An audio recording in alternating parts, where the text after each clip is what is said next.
शुभ दर्शक बंधु आज हेउची नवेम्बर मास 20 तारिख गुरुवार। आज दिन जाकर गुरुत्वपूर्ण खबर उपरे आसंतु नजर पकेइबा। वीडियो को शेष पर्यंत देखंतु मात्र किछि समय मध्यरे संपूर्ण खबर जानि परिबे। ता पूर्वरु चैनल रे नुआ थिले चैनल को सब्सक्राइब करी पाखरे आसुथिबा बेल आइकन को ऑन करी रखंतु। एमिति प्रतिदिन नुआ लेटेस्ट न्यूज सर्वप्रथमे देखिबा पई आसंतु संपूर्ण खबर उपरे नजर पकेइबा। प्रथमे पुणी थरे परिवर्तन हेबो आपणक आधार एवं कार्ड रु हटिबो नाम ठिकणा केवल रहिबो। विपद को आशंका करी सरकार पुणी थरे आधार को अधिक सुरक्षित करिबा पई परिवर्तन घोषणा करिसंती। आगामी नूतन आधार कार्ड रे केवल आपणकर फोटो एवं एक क्यूआर कोड रहिबो। पूर्वरु लेखा जाइथिबा नाम ठिकणा एवं आधार कार्ड नंबर हटाई दिया जिवो। व्यक्तिगत सूचनार अपव्यवहार रखिबा एवं ऑनलाइन जांच को निरुत्साहित करिबा पई भारतीय अनन्य परिचय प्राधिकरण आधार कार्ड धारकंक फोटो एवं एक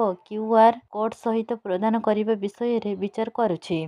आधार उपरे एक सम्मेलन रे भाषण देई यूआईडीएआई मुख्य कार्यनिर्वाही अधिकारी भुवनेश्वर कुमार कहिसंती जे होटेल इवेंट आयोजक एवं अन्यान्य संगठन भली संगठन द्वारा ऑफलाइन जांच को निरुत्साहित करिबा पई कर्तृपक्ष डिसेम्बर रे एक नूतन नियम प्रणयन करिबाकू विचार करुछंती।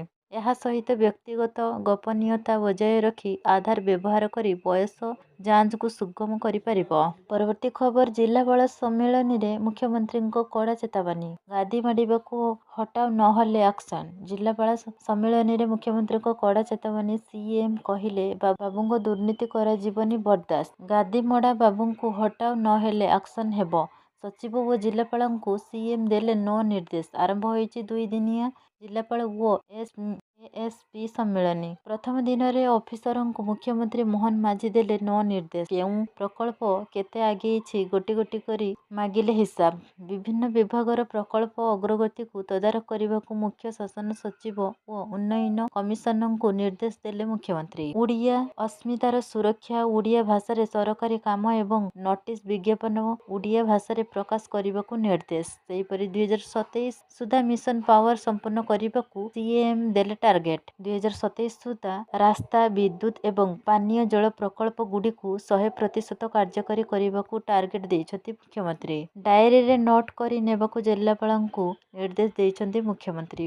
ବାଲି ମାଫିଆକୁ ସାବାଡ କର ଚୋରା ମଦ କାରବାର ରୋକ ଲଗାଇବାକୁ ଦେଇଛନ୍ତି ନିର୍ଦ୍ଦେଶ। ଦରକାର ପଡ଼ିଲେ ଡ୍ରୋନ ଟେକ୍ନୋଲୋଜିର ସାହାଯ୍ୟ ନିଅ। ଜିଲ୍ଲାପାଳ ସମ୍ମିଳନୀରେ ବାଲି ଚୋରି ଏବଂ ଚୋରା ମଦ କାରବାର ରୋକିବାକୁ ମୁଖ୍ୟମନ୍ତ୍ରୀଙ୍କ କଡ଼ା ନିର୍ଦ୍ଦେଶ ଦେଇଛନ୍ତି। ପରବର୍ତ୍ତୀ ଖବର ଆଜିଠୁ କମିବ ଶୀତ। ଆସନ୍ତା 3 ଦିନରେ ରାଜ୍ୟରେ ପାରଦ ସ୍ତର 2 ରୁ 3 ଡିଗ୍ରୀ ପର୍ଯ୍ୟନ୍ତ ବୃଦ୍ଧି ପାଇବ ବୋଲି ପୂର୍ବାନୁମାନ କରାଯାଇଛି। ରାତିରେ ରାଜ୍ୟର 10 ସହର ତାପମାତ୍ରା 12 ଡିଗ୍ରୀ ତଳକୁ ଖସିଥିବା ବେଳେ ଦାରିଙ୍ଗିବାଡ଼ି ଓ ଫୁଲବାଣୀର ସର୍ବନିମ୍ନ ରାତ୍ରି ତାପମାତ୍ରା ଅଳ୍ପ ବଢ଼ି 8 ଡିଗ୍ରୀରେ ପହଞ୍ଚିଥିଲା। ଆଜି ସକାଳୁ ସୁନ୍ଦରଗଡ଼ ଜିଲ୍ଲାର ବିଭିନ୍ନ ସ୍ଥାନରେ ଘନ କୁହୁଡ଼ି ଦେଖିବାକୁ ମିଳିଥିବା ବେଳେ କଳାହାଣ୍ଡିରେ ବି ହାଲୁକା କୁହୁଡ଼ି ରହିଥିଲା। ଅନ୍ୟପଟେ ଅନୁଗୁଳରେ ଭୀଷଣ ଶୀତ ଲହରୀ ଅନୁଭବ ହୋଇଛି। ଉତ୍ତର ଆଭ୍ୟନ୍ତରୀଣ ଓ ଓଡ଼ିଶାର ସର୍ବନିମ୍ନ ତାପମାତ୍ରା ସ୍ୱାଭାବିକ ଠାରୁ 6 ରୁ 8 ଡିଗ୍ରୀ ପର୍ଯ୍ୟନ୍ତ ଖସିଥିବା ବେଳେ ଉପକୂଳ ଓଡ଼ିଶାର ସର୍ବନିମ୍ନ ତାପମାତ୍ରା ସ୍ୱାଭାବିକ ଠାରୁ 3 ରୁ 5 ଡିଗ୍ରୀ ଓ ଆଭ୍ୟନ୍ତରୀଣ ଓଡ଼ିଶାର ରାତି ତାପମାତ୍ରା ସ୍ୱାଭାବିକ ଠାରୁ 2 ରୁ 3 ଡିଗ୍ରୀ ପର୍ଯ୍ୟନ୍ତ ତଳକୁ ଖସିଛି। ଏବେ ଏହି ତାପମାତ୍ରାରେ ବୃଦ୍ଧି ଘଟିବ ବୋଲି ଆଶା କରାଯାଇଛି। ଆସନ୍ତାକାଲି ରାଜଧାନୀ ଭୁବନେଶ୍ୱର ଓ ଏହାର ଆଖପାଖ ଅଞ୍ଚଳର ଆକାଶ ନିର୍ମଳ ରହିବ। ସର୍ବାଧିକ ଦିନ ତାପମାତ୍ରା 30 ଡିଗ୍ରୀ ଓ ସର୍ବନିମ୍ନ ରାତ୍ରି ତାପମାତ୍ରା 15 ଡିଗ୍ରୀ ମଧ୍ୟରେ ରହିବ। ପରବର୍ତ୍ତୀ ଖବର ସ୍ୱୟଂ ସହାୟକ ଗୋଷ୍ଠୀ ମାମାନଙ୍କୁ 117 କୋଟି ଟଙ୍କା ସୁଧ ଫେରସ୍ତ।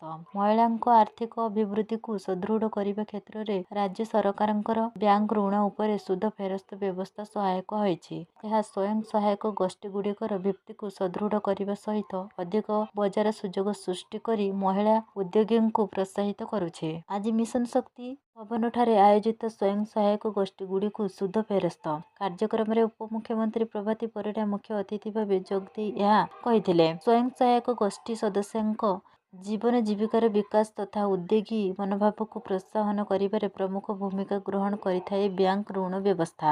ଗୋଷ୍ଠୀଗୁଡ଼ିକ ଉପରେ ସୁଧ ପରିଶୋଧର ଭାର ହ୍ରାସ କରିବା ପାଇଁ ଓଡ଼ିଶା ସରକାର ସ୍ୱୟଂ ସହାୟକ ଗୋଷ୍ଠୀ ନେଉଥିବା ବ୍ୟାଙ୍କ ଋଣ ରାଶିକୁ ବୃଦ୍ଧି କରିବା ସହ 10 ଲକ୍ଷ ଟଙ୍କା ପର୍ଯ୍ୟନ୍ତ ଋଣରେ ବାର୍ଷିକ ସୁଧ ହାରକୁ 0% କୁ ଆଣିଛନ୍ତି।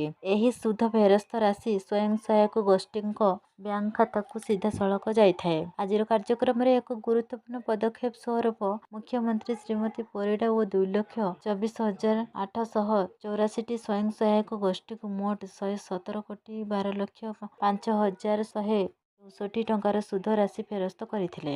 ଏହି ପଦକ୍ଷେପ ମହିଳା ନେତୃତ୍ୱାଧୀନ ଉଦ୍ୟୋଗଗୁଡ଼ିକୁ ଆର୍ଥିକ ଭାବେ ସଶକ୍ତ କରିବା ସହ ରାଜ୍ୟର ବିକାଶ ଏବଂ ଆର୍ଥିକ ପ୍ରଗତି ପ୍ରତି ସରକାରଙ୍କ ସଂକଳ୍ପକୁ ପୁଣି ଥରେ ସ୍ପଷ୍ଟ କରିଛି।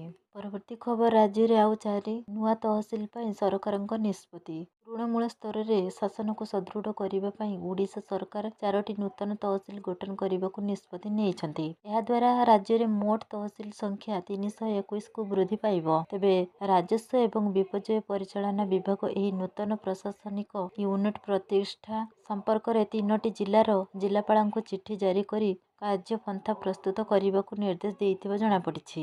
ଏଥିସହିତ 7 ଦିନ ମଧ୍ୟରେ ଆବଶ୍ୟକୀୟ ପ୍ରକ୍ରିୟା ଆରମ୍ଭ କରିବାକୁ ମଧ୍ୟ ସମ୍ପୃକ୍ତ ରାଜସ୍ୱ ବିଭାଗୀୟ କମିଶନର ମାନଙ୍କୁ କୁହାଯାଇଛି।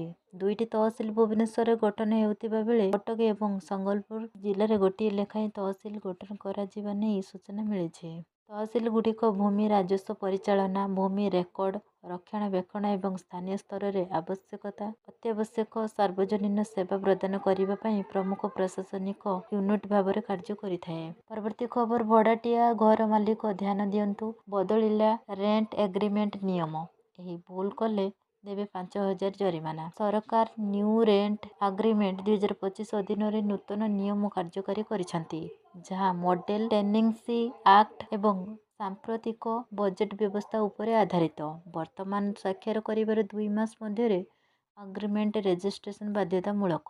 ସରକାରଙ୍କ ଲକ୍ଷ୍ୟ ହେଉଛି ପ୍ରତ୍ୟେକ ଭଡ଼ାଟିଆଙ୍କର ଏକ କାନୁନୀ ରହିବା ନିଶ୍ଚିତ କରିବା। ଯଦି ଆଗ୍ରିମେଣ୍ଟ ନିର୍ଦ୍ଧାରିତ ସମୟସୀମା ମଧ୍ୟରେ ପଞ୍ଜୀକୃତ ନ ହୁଏ ତେବେ 5,000 ପର୍ଯ୍ୟନ୍ତ ଜରିମାନା ଲାଗୁ କରାଯାଇପାରିବ। ଏହି ନିୟମ ଘର ମାଲିକ ଏବଂ ଭଡ଼ାଟିଆ ଉଭୟଙ୍କ ପାଇଁ ଲାଗୁ ହେବ, ଯାହା ଭବିଷ୍ୟତରେ କୌଣସି ଆଇନଗତ ଜଟିଳତାକୁ ରୋକିପାରିବ। ଆବାସିକ ସମ୍ପତ୍ତି ପାଇଁ ଘର ମାଲିକମାନେ ଏବେ ସର୍ବାଧିକ 2 ମାସର ଭଡ଼ା ସମତୁଲ୍ୟ ଏକ ଅଗ୍ରିମ କିମ୍ବା ସିକ୍ୟୁରିଟି ଡିପୋଜିଟ୍ ନେଇପାରିବେ।